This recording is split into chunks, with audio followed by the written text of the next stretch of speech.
तो हमारे पास ये JEE 2021 का एक PYQ है जिसमें एक फंक्शन की वैल्यू गिवन है जिसमें ग्रेटेस्ट इंटीजर फंक्शन भी इन्वॉल्व है। और ग्रेटेस्ट इंटीजर फंक्शन की एक वो होती है प्रॉपर्टी जिसमें हम ग्रेटेस्ट अगर जिफ ऑफ ए है तो हम ये ऐसे लिख सकते हैं। तो उसी प्रॉपर्टी का यूज़ करके हम इसे ऐसे लिख लेते हैं।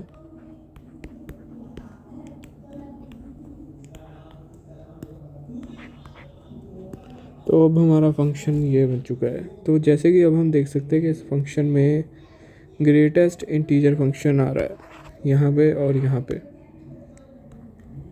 2 बार। और ग्रेटेस्ट इंटीजर फंक्शन पर हम इंटीजर्स पर चेक करते हैं और हमें एक्स का इंटरवल ये गिवन है। तो इसमें इंटीजर्स आ जाएंगे -1, 0 और 1। 2 हम इंक्लूड नहीं करेंगे क्योंकि ये क्लोज ब्रैकेट्स हैं। अब हम यहाँ पे इसकी लिमिट्स को चेक करते हैं।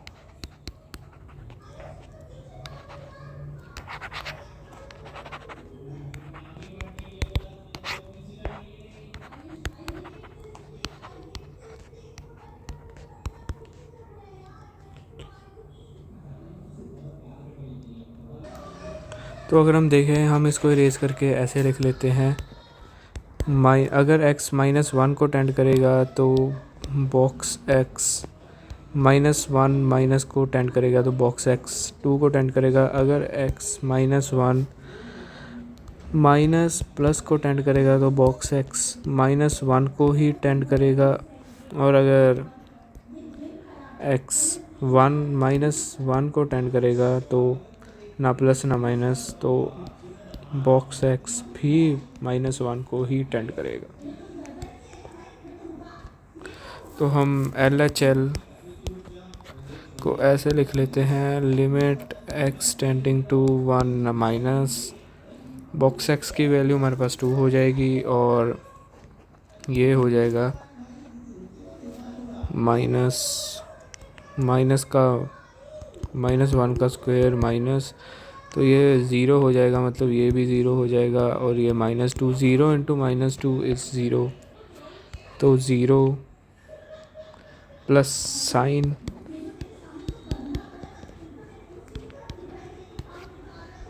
हम देखें तो पाई बाय बॉक्स x की वैल्यू LHL में 2 होगी, 2 + 3।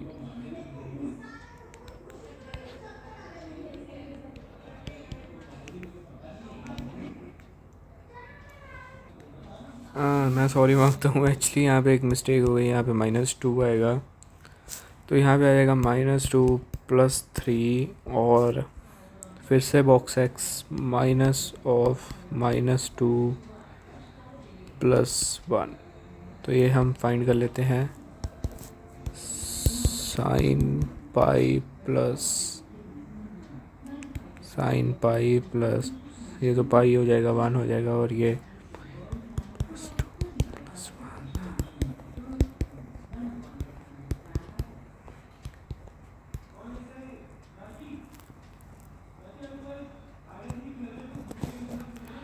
तो 1 हो जाएगा और ये 4 हो जाएगी। अगर हम इसमें RHL देखें तो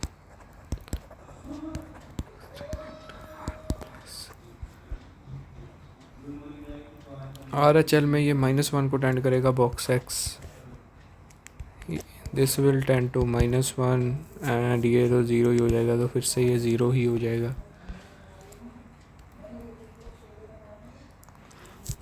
-1 + 3 +2, तो ये हो जाएगा प्लस साइन π/2 और -1 + 1। ये भी कटा के कट जाएगा, 0 हो जाएगा, तो ये 10 नहीं होगा, एक्चुअली ये कट जाएगा। साइन π/2 की वैल्यू 1 होती है, तो ये दोनों तो इक्वल नहीं है, तो LHL।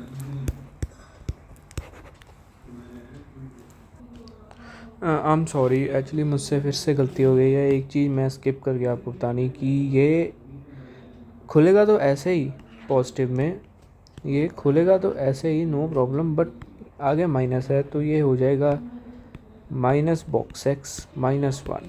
तो इसका मतलब हमें यहाँ पे माइनस लगाना पड़ेगा,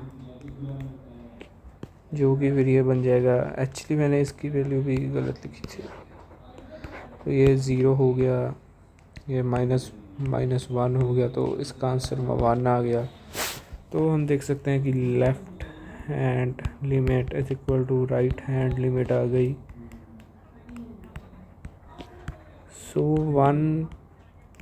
सो कॉन्टीन्यूस होगा ये ऑन 1।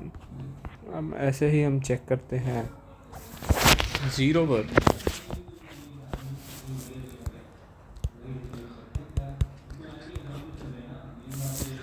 अगर x 0 माइनस को टेंड कर रहा है तो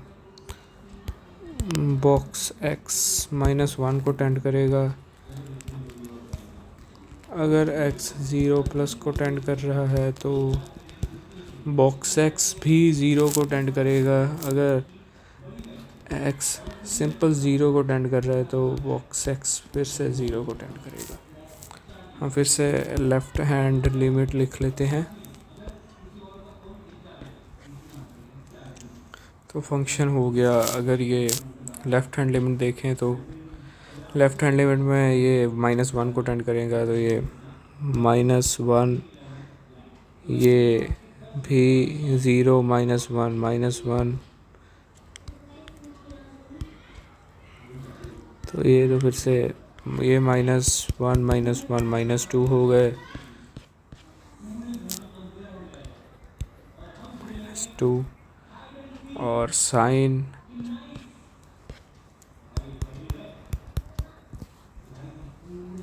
-1 + 3, मतलब ये हो गए 2, sin π/2। अगेन sin π/2 आ गया,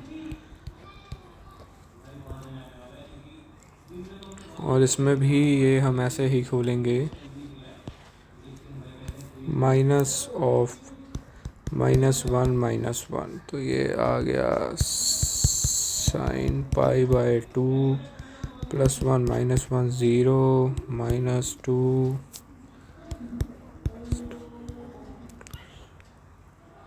sin π/2 की वैल्यू होती है 1, तो इसका 1 आ गया है। अगर हम राइट हैंड लिमिट देखें तो राइट हैंड लिमिट में ये 0 को टेंड करेगा बॉक्स, तो ये 0 हो जाएगी पूरी टर्म।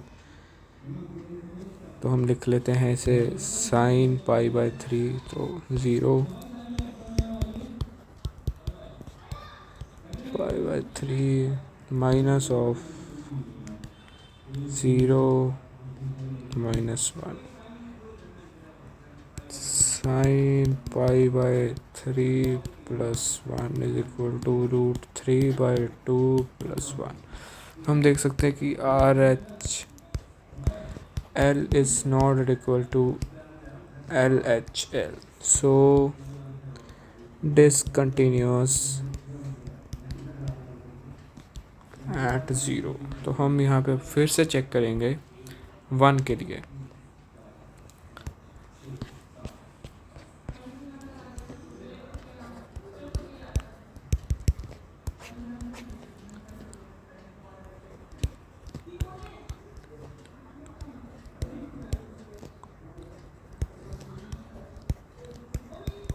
अगर x1 पॉजिटिव को टेंड करेगा, मतलब आगे से टेंड करेगा x को, तो बॉक्स x की वैल्यू 1 ही होगी। और अगर x सिंपल 1 को टेंड करेगा तो बॉक्स x भी 1 होगा। ठीक है, तो हम चलो अब लिमिट चेक करते हैं। लेफ़्ट हैंड लिमिट, अगर x -1 को टेंड करेगा मतलब लेफ़्ट हैंड से, तो बॉक्स x 0 को टेंड करेगा। बॉक्स x 0 को टेंड करेगा मतलब ये दोनों टर्म्स 0 हो गई। तो हम लिख लेते हैं sin π/3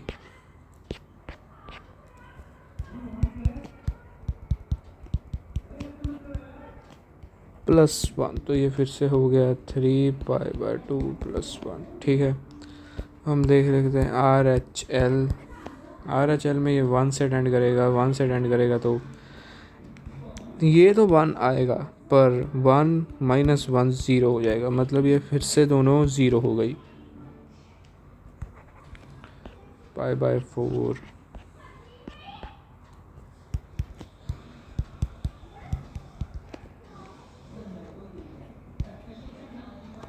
माइनस ऑफ -1 + 1, तो ये ज़ीरो हो गया। तो साइन π/4 की वैल्यू हो जाएगी 1/√2, जो कि फिर से इन दोनों के इक्वल नहीं है, तो ये डिसकंटिन्यूस होगा x1 पर भी।